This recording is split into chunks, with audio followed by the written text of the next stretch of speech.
भारत की इस ताकत के सामने कतर सरेंडर कर देगा। कतर छोड़िए, चीन पाकिस्तान करने लगे जंग की तैयारी। दोस्तों, अब जल्द ही भारत की ताकत के आगे कतर सरेंडर कर सकता है और भारत के उन 8 नौसैनिकों को छोड़ सकता है जो इस वक्त कतर की गिरफ्त में हैं।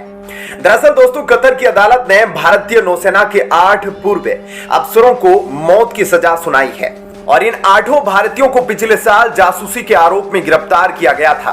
लेकिन भारत सरकार ने कतर के इस फैसले पर हैरानी जताई है और साफ कर दिया कि इस मामले में वह हर तरह के कानूनी विकल्पों को अपनाएंगे। लेकिन सवाल यह उठता है कि क्या भारत इन 8 अफसरों की रिहाई करवा पाएगा, क्योंकि भारत जिस तरह से पिछले कुछ समय में उभर कर आया है वह भारत की ताकत को साफ जाहिर करता है।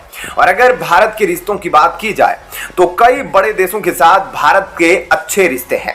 कतर के साथ भी भारत के रिश्ते अच्छे हैं और भारत अपनी कूटनीतिक ताकत से पूरी दुनिया में झंडा गाड़ चुका है। ऐसे में हो सकता है कि भारत यहां अपने संपर्कों का इस्तेमाल करे और सऊदी और यूएई जैसे देशों की मदद करे, क्योंकि इन देशों के साथ भारत के अच्छे रिश्ते हैं और यह कतर से फैसला करवाने में भारत की मदद कर सकते हैं। इसके अलावा आपको यह भी बता देते हैं कि कतर में 25% हिस्सा भारतीय समुदाय का है और वहां अहम पदों पर बैठे भारतीय लोगों का दबाव भी कतर अथॉरिटी को दोबारा विचार करने पर मजबूर कर सकता है। ऐसे में कतर पर भारत अब किसी भी तरह से दबाव बना सकता है, क्योंकि कतर के प्रिंस के पास इन भारतीय नौसैनिकों को माफी देने का अधिकार है। और जानकारी के लिए बता दें कि कतर में 2 मौकों पर यहां के कैदियों को माफी देते हैं। पहला मौका रमजान के मौके पर और दूसरा कतर के राष्ट्रीय दिवस के मौके पर। ऐसे में रमजान का मौका तो निकल चुका, लेकिन कतर के राष्ट्रीय दिवस के मौके पर भारतीय नागरिकों को माफी मिल सकती है। ऐसे में भारत को अपने कूटनीतिक रिश्तों के सारे पत्ते खोलने होंगे, फिर चाहे उसे सऊदी की मदद लेनी पड़े या यूएई। भारत को कुछ तो ऐसा करना पड़ेगा जिससे उनकी रिहाई हो सके। तो वहीं दूसरी तरफ दोस्तों, अब भारत के दुश्मन देश चीन और पाकिस्तान साथ मिलकर जंग की तैयारी में लग गए हैं। जी हां दोस्तों, चीन और पाकिस्तान ने मिलकर अब जो सैनिक युद्ध अभ्यास करने का फैसला किया है, जहां से चीन की हमास इजराइल युद्ध पर नजरें होगी और चीन पाकिस्तान की इस युद्ध अभ्यास पर भारत की नजर होगी। भारतीय नौसेना ने एंटी सबमरीन युद्ध विमान की मदद से चीनी नौसैनिकों की गतिविधियों पर निगरानी शुरू कर दी है। वैसे देखा जाए तो चीन पर भारत की नजर हमेशा बनी रहती है।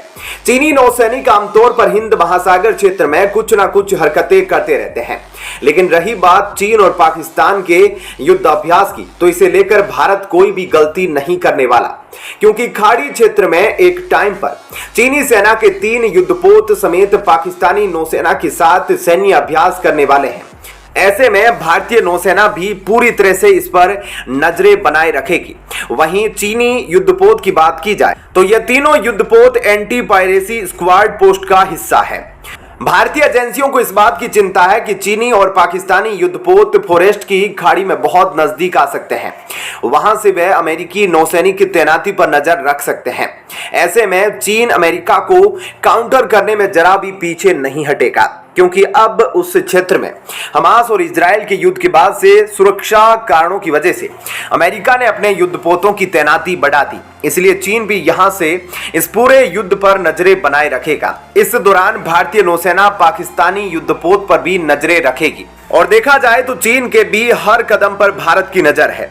यह पहला मौका नहीं जब चीन और पाकिस्तान मिलकर भारत के खिलाफ कोई योजना बना रहे हैं। इससे पहले भी कई मौकों पर ये दोनों देश एक साथ आए हैं।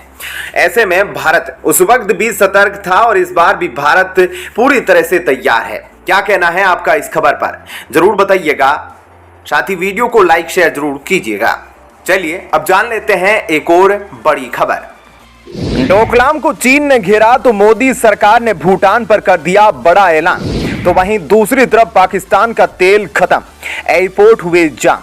पाकिस्तानी खाना खाए या प्लेन उड़ाए, इससे असमंजस में है पूरा पाकिस्तान।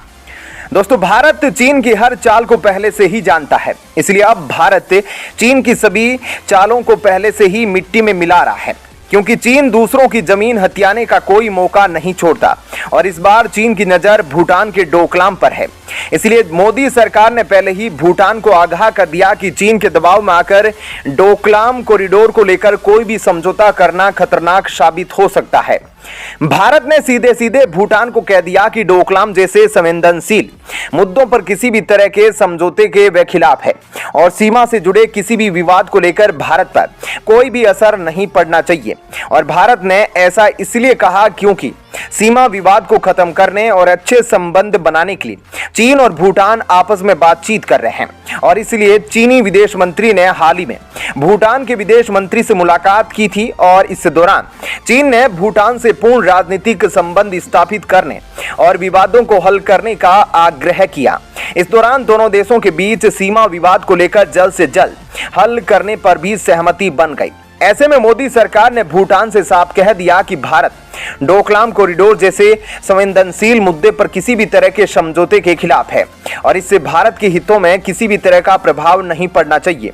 पहले भी जब चीन ने इस इलाके में सड़क निर्माण करने की कोशिश की तो भारतीय सेना ने उसे रोक दिया था, जिस वजह से दोनों देशों के बीच में काफी समय तक गतिरोध की स्थिति बनी रही। भूटान के भारत के साथ सैन्य साझेदारी और रणनीतिक संबंध भी है और ये दोनों ही ऐसे पड़ोसी हैं जिनका चीन से सीमा विवाद है और डोकलाम का मुद्दा भारत के लिए बेहद संवेदनशील मुद्दा है क्योंकि चीन का भूटान के इलाकों पर अतिक्रमण भारत से जुड़ा हुआ है और इसलिए डोकलाम पर चीन का नियंत्रण सीधे तौर पर भारत के खिलाफ होने वाला है क्योंकि चीन भूटान को मजबूर करके उसके क्षेत्रों पर अतिक्रमण कर रहा है, लेकिन भारत डोकलाम में चीन की विस्तारवादी नीति का विरोध कर रहा है।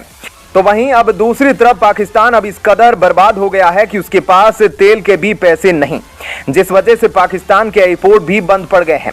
Pakistan international airlines 77 flights cancel हो गई, जिनमें से 4 इंटरनेशनल थी और बाकी सारी डोमेस्टिक थी, लेकिन तेल ना होने की वजह से पाकिस्तान से कोई भी फ्लाइट नहीं उड़ पाई।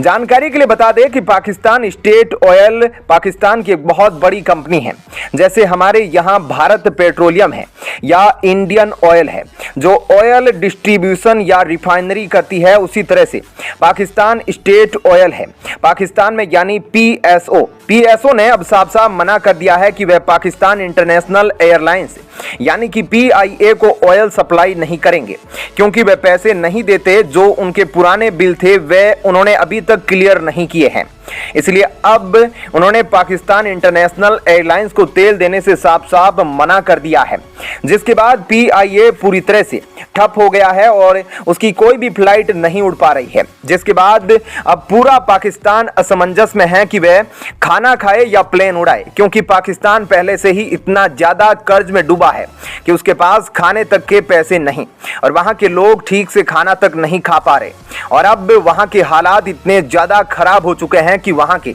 एयरपोर्ट ही पूरी तरह से ठप पड़े हैं और एक भी फ्लाइट नहीं उड़ पा रही है।